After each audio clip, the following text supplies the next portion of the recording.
Hello, everyone. Well, 2016 has come and gone. Had a lot of highs and a lot of lows, both in real life and in video games. This video, it's time once again to go through my top 10 video games of 2016. This was a hard list to come up with. I played so many games. I guess before I get into that, I should explain what went into consideration about games that made it to this list. First things first, they had to come out in 2016. Obviously, um, they had to be a they had to be a game that I played. Obviously, they had to be a game that I completed the story mode for. Like beat the main game. There's some of these games that had more in it than just main story. Obviously, um, and yeah, like that's really all it is. It has to be a game that came out in 2016, game I beat and beat main story for. So that's really all it is.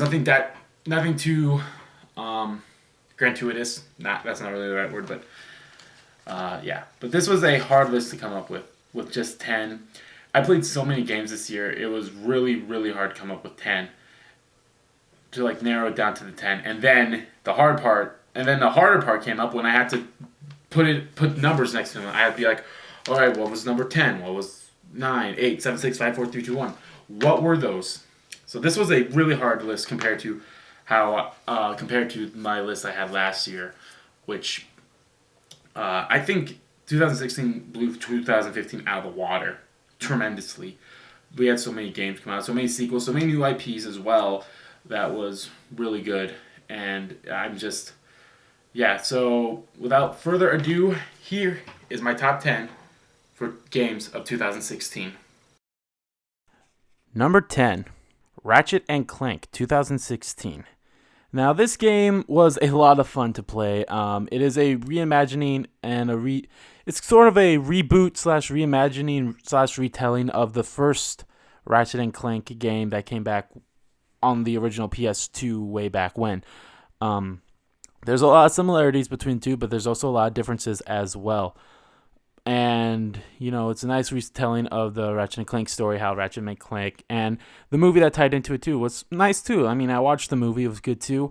I really like the combat of this, action, platforming, shooting, kind of game, action, adventure, shooting slash platforming, all that stuff is really fun, and I enjoyed the game so much that this game does deserve to be in anyone's top 10 list, and I definitely loved the game a lot. The story was fun. It has a lot of humor. It does have its moments as well with emotional, and it can tell a really good story. And all in all, I really enjoyed Ratchet and Clank, and if you haven't already, I would pick it up yourself if you have not, and if you have, I would go see the movie as well. The movie is good.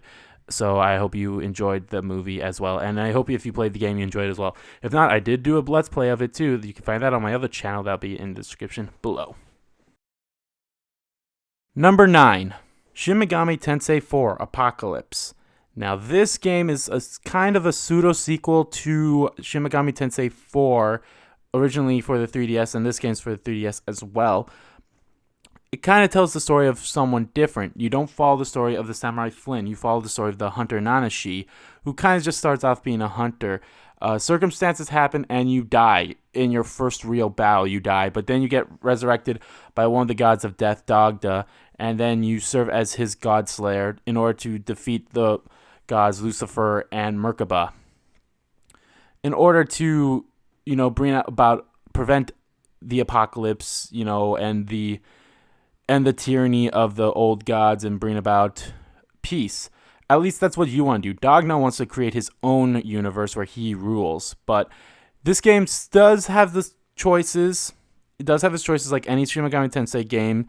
It doesn't have the whole law, chaos, and neutral route. It does have 3 routes, but they're different, and how you get them is a lot different than how it was in previous Shin Megami Tensei games as well. Your choices do matter, but they're not.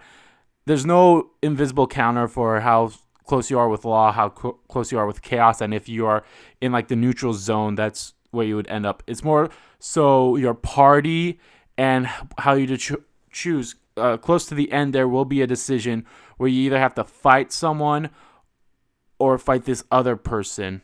And depends on who you fight is more so where your ending goes. And depending on your ending, you will face a lot of obstacles along the way as well. The good thing about this game is it does bring a challenge. It did actually get a few free DLC the first few weeks it was available, where it added another difficulty called Apocalypse Mode, where if you die, the game is over. Much like how it was in previous, not previous, but like in Persona games, when you die, the battle is over, like the game is over. But in the Shin Megami Tensei games, if you die, your party still goes on. At least in the Shin Megami Tensei 4 and Apocalypse games. It's been a long time since I played Nocturne, but even then, it's still good.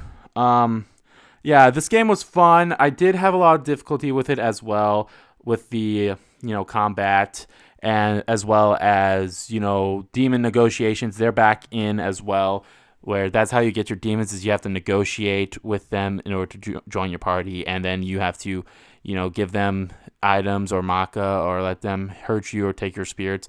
It's all that, and I enjoyed that too. Like that's a fun little caveat to this game, is that you can play it in whatever style you want to, and when you level up, you can distribute points to whatever you want: strength, magic, lux, dexterity, and there's a fifth one, but I can't remember it. But yeah, it's a fun game, and I recommend picking this up if you are a fan of the Shin Megami Tensei franchise and any game by Atlus. But even if you're not, this would be a great game to play as well. Like I said, it does go off of the neutral route of Shin Megami Tensei 4. It goes off of that, so it's before the ending of the true ending route. Before you actually go face Merkaba and Lucifer in that game, it kind of starts off there. But yeah, I hope you enjoy this game, and that's why it deserves to be in my top 10 at number 9. Number 8, Dishonored 2. Now, this game I actually had a lot of fun with. I never played the first Dishonored one when it originally came out. I played the first one when I actually picked up Dishonored 2. I got the limited edition that came with a free digital copy of the game. So I thought, sure, why not? That'd be a great way to play both games, kill two birds with one stone by getting that. And I really enjoyed the first game. The second game I enjoyed quite a bit as well. In the second game, you get to play as Emily Caldwell, as well as Carvo, who you played as in the first game. I actually really enjoyed this a lot because, unlike in the first game, Carvo, you never even actually get to see him until the actual end of the game, and you never even got to hear his voice in the first game. Unlike in this one, you get to hear their voices, no matter who you're playing, either be Carvo or Emily. There's circumstances where you might save someone, and you actually have a dialogue with them. And they even talk about how they feel about the situation that they're in right now. The situation is that a long-lost family member comes back, and she takes over your kingdom. So it's time to, buckle up and go for the ride of your life when you're, trying to reclaim what is yours and try to prevent, what's the word I'm looking for? Clear your name of the scrutiny that the Crown Killer is under your command, even though that is not true. This game was a lot of fun. I love the sneaking mechanics in it. I love the stealth involved in it. My first playthrough of it was as Emily, and so much like I did with the first game, I tried to not kill anyone. I tried to not get spotted. In this game, I didn't use my psychic, or not psychic. I didn't use my overworld powers that you get. There's a choice, unlike in the first game, where you can choose to, hey, do you want the supernatural powers or not? And there's a trophy evolved where you don't get the supernatural powers, so you have to go through the whole entire game without them. It's a little trickier, especially when you're trying to not kill anyone and not get spotted by anyone. It's a little easier doing it that way. My one complaint, though, is that unlike the first game, there was no retry mission option. Once you beat the mission, there would be a whole, you get the statistics of hey, here's how many times you got spotted. Here, how many times you killed someone. Here's all the collectibles you picked up and such. And then in the first game, like I said, if I saw that I accidentally killed someone, I don't know how, I'd be like, I have to restart the mission. So it's just to press the square button and restart mission. Unfortunately, that is not in this case. What you'd have to do is you'd have to save, as soon as the chapter starts, you have to save the game and try not to overlap that, which sometimes I did. And I did save as well when I got into situations where I could get spotted, so I want to make a save so I don't get spotted. But yeah, I think in one of the recent updates, though, they released an update. I think it added that in as well. So if it did, that's great. But yeah, like I said, I enjoyed the sneaking mechanics. I enjoyed everything about this game. The story was actually pretty well done as well. And that final section of the final boss, I guess you can call her, it was a little fun and it was a little tricky at sometimes too, especially going on a whole no kill, no gain spy run. But it was really fun and I enjoyed it. And if you enjoyed the first game, I'm pretty sure you will enjoy this game as well. Number 7, Kirby Planet Robobot. Now, if you know me, you would know that my favorite Nintendo character of all time is Kirby. I just love that little pink ball of fun, and this Robobot game was no exception. I enjoyed this so much. It's the classic Kirby with some added stuff, and that's all they really need to do with Kirby games. They just need to add some stuff. They keep adding it. I love the Triple Deluxe game that came out a few years ago, and I love this game that came out this year as well. It was such a fun game to play. Your home planet is getting invaded by robots, and you actually get into a robot at some time, and you absorb the powers, and the robots will use the power like sword, bomb, blade. Well, I think sword and blade are the same. Cut Kirby, I mean. And it was just so much fun. Wheel, that's probably my favorite one of that. There's so many of these combinations that you can do that Kirby could do on his own, but then you add in a robot to the mix and it's so fun. It's basically the classic Kirby. You're going through some of the classic stages, but they're added with like some robotic twists, and it's really fun to do. Of course, I really love this. And of course, it's not a Kirby game without an epic end boss battle. And that boss battle was so epic. I did die a few times and I had to start over, which had me a little mad at some points. But then I was like, oh, I'm so glad I get to go through it again. So I had a really good blast playing this game. And this game deserves to be on anyone's top 10 if they played the game. And if they love Kirby, and I love Kirby so much, that this game does deserve to be on this top 10 list as well at number 7. Number 6. Digimon Story Cyber Sleuth. It has been a long time since we actually got a new Digimon game, and with Digimon World Next Order coming out close to the end of this month, I'm really excited for that as well. And I was super excited when I heard about Digimon Story Cyber Sleuth coming out in the West as well, early February. I enjoyed this game so much. I enjoy every type of Digimon game as well. And the thing about this game is it has English voice, doesn't have English voice acting. It has the Japanese voice acting, but the English text, which is fine. I'm okay with that as well. There is, of course, some typos that were in there, some spelling errors, some grammatical errors. I remember there were sections where you got to choose, but the choices were like it was a whole continuous sentence. Like that was a segment of you talking. It was like a whole well, this and this and this happens. This, and this. It was a whole kind of situation where it didn't seem right that you were doing it that way, if that makes sense.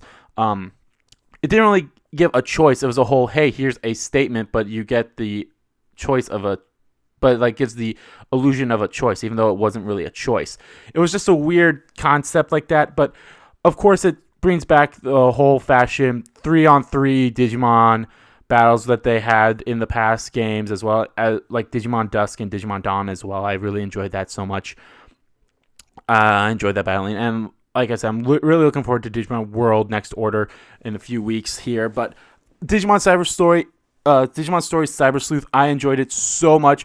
Not only like you get to walk around the digital world, you get to walk around in the real world, go around collecting medals, go around battling, and it was so much fun. I enjoyed this game so much. I wish it could have been higher on my list, actually, but there were so many other games on this list that deserved to be higher up. But this game does deserve to be in the top 10 because I really, really enjoyed Digimon so much. I do enjoy it more than Pokemon. Fight me, I dare you. But Digimon just has that more emotional connection with me personally. I love the show a lot more than the Pokemon show. I love the games a lot more than Pokemon games, but I will talk about that more later on. That's a different discussion for a different type of video, different type of day. But like I said, right now, the Digimon Story Cyber Sleuth, it is a fun game. If you have not already, I would recommend picking this up. If you are a fan of Digimon, if you're a good fan of kind of like a monster collection type, kind of like Pokemon type game, but it's really fun, and the story in this, it was amazing as well. And there were challenges, though. I will say the challenges close to the end game, There was a lot of challenges if you weren't playing it on normal, even though there's only 2 difficulties, normal and hard, unless you had some good strats to go with. I obviously didn't, so I had to dumb it down to normal on some of those hard bosses. But if you were able to go through them, congratulations. But then there's the harder challenges, like the Royal Knight challenges, and then the free DLC against the 7 Deadly Sin Digimons. Like, facing all of them on hard difficulty is a hard task to do, and if you are able to do that, congratulations. There was a couple of them where I had to, go down to normal, which actually I think I had to do all of them on normal, which was sad but they still gave me a run for my money on normal. So, like I said, if you are a fan of Digimon, I would recommend picking this game up. It is a fun, fantastic game, and I'm so glad they brought it over, and I'm really looking forward to Digimon World Next Order in a few weeks. Well, that leaves the first half of my top 10 games of 2016 to a close.